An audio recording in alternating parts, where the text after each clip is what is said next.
Well, howdy there, Internet people, it's Belle again. So today, we're going to talk about Trump's bird bath beginning. For a while, we've talked about how the budget reconciliation process in the Senate contains a rule called the Byrd rule, and that the Capitol Hill speak name for the process is a bird bath. The Byrd rule basically just says that to be part of the budget reconciliation process and avoid the filibuster, the provisions in the bill have to actually be about the budget. The Senate parliamentarian makes the call on whether provisions violate the Byrd rule. In detail, there are 6 ways a provision can get scrapped. And I'm going to turn this into normal language and limit the use of Capitol Hill speak. First, it doesn't produce a change in money coming in or out. Second, it increases money spent or decreases money coming in when the relevant committee isn't following its instructions in the blueprint. Third, the provision is outside the jurisdiction of the committee that proposed it. Fourth, this one will be important. It changes money going out or coming in, but that is merely incidental to the non-budgetary parts of the provision. Fifth, it increases the deficit for a fiscal year beyond the window. Sixth, this will explain why I haven't produced a bunch of videos screaming doom for Social Security in the budget reconciliation package. It recommends changes to Social Security.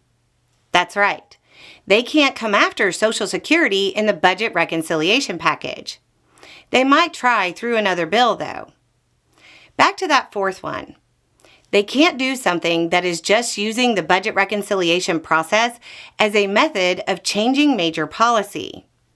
This is the point where those who are on a doom spiral say, it's Trump, the rules don't matter.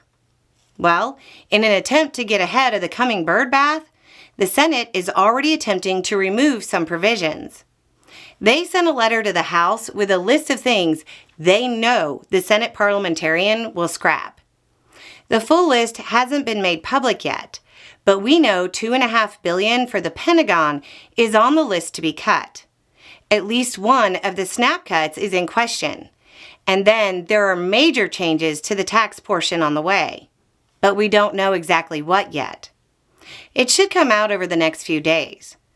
I would imagine a lot of Trump's recent announcements are trying to draw attention away from the rejected portions of his bill.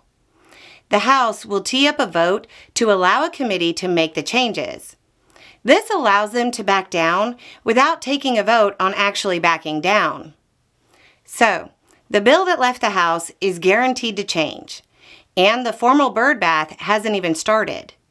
On top of this, there are significant grumblings about GOP senators getting cold feet on changes to Medicare, and maybe even walking back some of the SNAP cuts.